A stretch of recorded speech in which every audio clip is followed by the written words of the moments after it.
Man, what's going on, guys? Coming back to Prison 101, kicking back with Scott Rockefeller, inmate number, DOC number, sorry, 168468. Want to get into a little bit story time about booty bandits. Yes, they are real.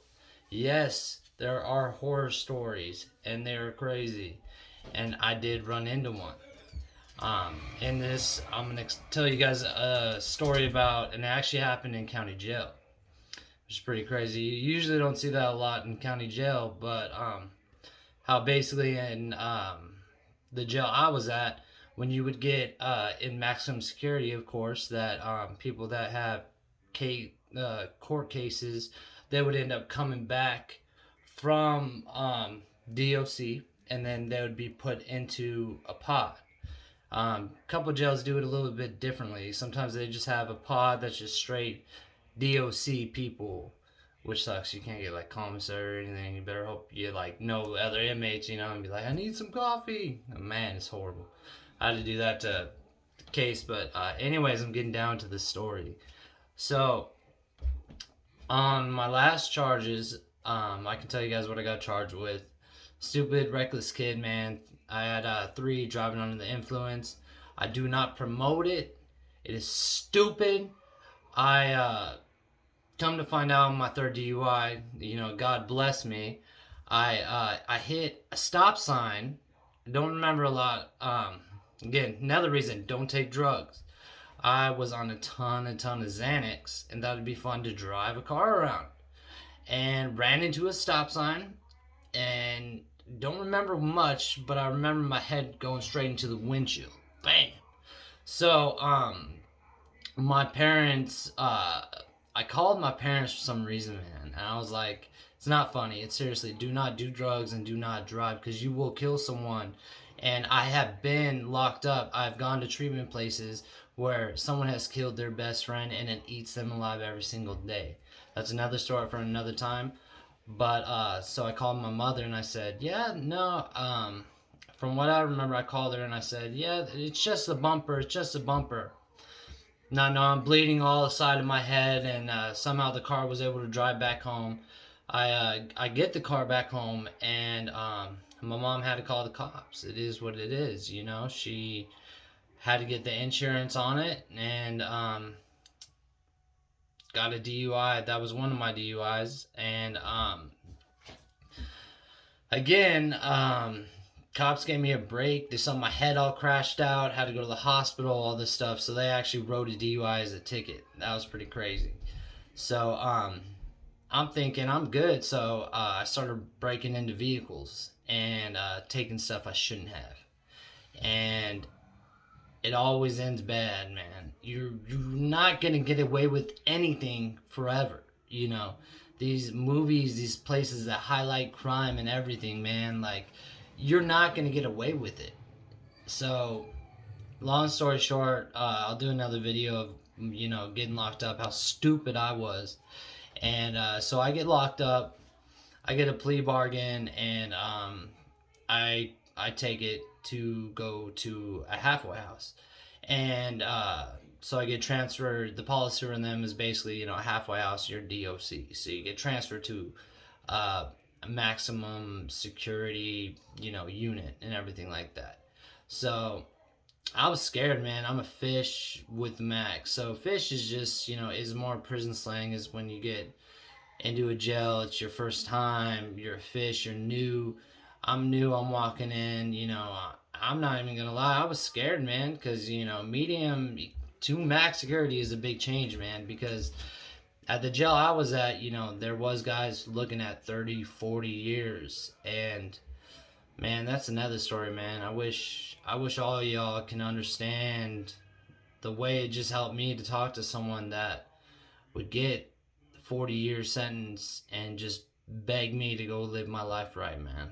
I checked in on all his stuff, man. I really need, if I can get the show and blow up, man. I don't know how he did it, but I swear on everything, he had a 25, and then consecutively, that means he has to do a 25 and then a 15-year sentence after that 40 years. But I always would go check back onto his thing, his inmate DOC lookup, And you can look it up. His name's, I'll throw it out there. He's actually out right now, which is crazy. And you can back the story up. You can actually see the news article of it. His name is Codell Lotes. So back to the story. I get into the Max Pod, and I don't have a roommate, right?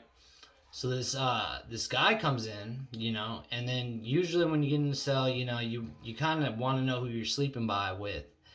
And I'm telling you right now, later to come to find out, this dude was a booty man of like white dudes, and at the time I was about 18, 19.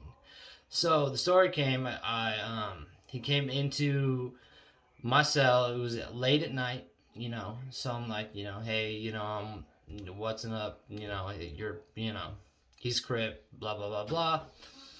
And I'm not even kidding, y'all. He puts his hands, here's my cat, say hi, Memo. So he puts his hands on my legs, right?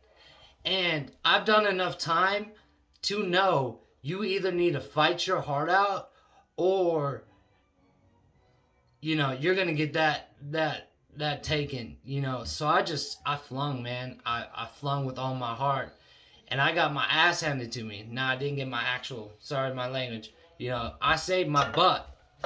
And it's not funny, to the people that get out there, but it's because I freaking fought my heart out, man. I was not gonna let that happen, So the next day, the issue is with prison, when you deal with a gang member, you deal with all of them, So I actually got very lucky in this situation.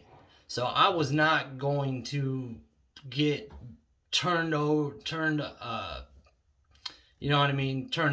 I was not gonna happen. No. And I had a pretty good name in. I guess you could say I was prospecting to be in a gang. Didn't go into it. That's another thing I can explain later on. But so the next morning I wake up. My face is crushed in. He's got a couple marks. You know what I'm saying? And he starts talking to his homeboys. And they're trying to figure out what they're going on because they heard all the fighting last night, because, that's just politics. You got to back up your homeboy. Well, luckily, this dude tried to pull it before and got pulled out, right? I'm a green new fish, 19 years old. So what happens is, this is all a true story.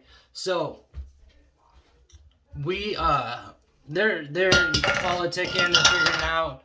There's this other weird small dude, man, trying to back this dude up.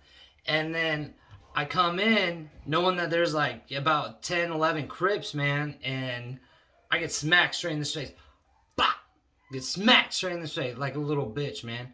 And then my issue is that time to react, you know what I mean? Like, I'm gonna be honest, like, I couldn't take on 11 guys, you know what I mean? Now, what the heck, bro? Get down. So, I couldn't take on 11 guys, so I took it to the chin, which I shouldn't have, but I was already on my own little way of doing things, and I was talking to my homeboys that saw this happen, and this dude did have a reputation of being really good with his hands, and yeah, I got pretty messed up, and that dude could fight, maybe just because he's a freaking creep, and, so basically, the head comes out, and starts talking to me. And he's like, nah, man, that dude, he goes to the Crips. He's like, nah, man. He's like, that dude right there, he's got a good name. And that dude that actually came in that pod before, he was transferred there before, had the same issue come up and the same thing come on. So the Crips said, like, they're not down with gay gang banging, you know what I mean? So Crips say, like, nah, he's running, we don't have his back no more, so y'all can do what you want, right? So the whites, felt bad for me. I'm honest, man. They were like, they were like, you're getting out of the cell, you're moving out, and I'm gonna go handle dude. And the way it basically happens, dude did talk to CO just to get me in his room, and that was pretty cool, man. This dude was doing, this dude had to be doing about, like, I would say like 2-3 years finding this case, man, because when they would have 3 bunks at the jail I was at, and his middle bunk was all of legal paper, right? So he moves it down, moves all his stuff in, and moves all his stuff away, puts my stuff in there. I live with them, you know, and I give him the rundown and everything. He's like, yeah, I know, I believe you. I've already talked to the Crips, they're not getting a part of it. And he's like, we're going to go handle him, you know what I'm saying? Don't worry about it. You don't have nothing to worry about. And it's like, you know, like, I was young, so maybe that's why I didn't, you know, and I showed heart, but they knew that, you know, like, this dude, he was doing about, you know, I think at the time he was doing a 5-piece, Sterling he was going at, but I wasn't scared, you know, but it was like, you know, to that point where that's the scariest thing to a man that can happen. So anyway, so I move into that part with these 2 cellmates, right? And then no longer than all I see him, this big white dude go in and close the cell. And I just, man, I seen this dude just get crushed, man, crushed. Scared for his life, right? And it was just such a crazy thing, because I'm just sitting there, you know what I mean? And a couple white boys were like, we're handling it, don't worry about it, you know what I mean?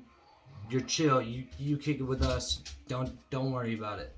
You stood up for yourself, you know what I'm saying? We already know about dude, you know, we couldn't catch dude when he came in that night, we're gonna handle it. So he goes into the cell, man, and just tees off on this dude, and they just get him so bad. And the Crips ain't backing him up because of his actions, you know what I'm saying? And swear to God, true story. So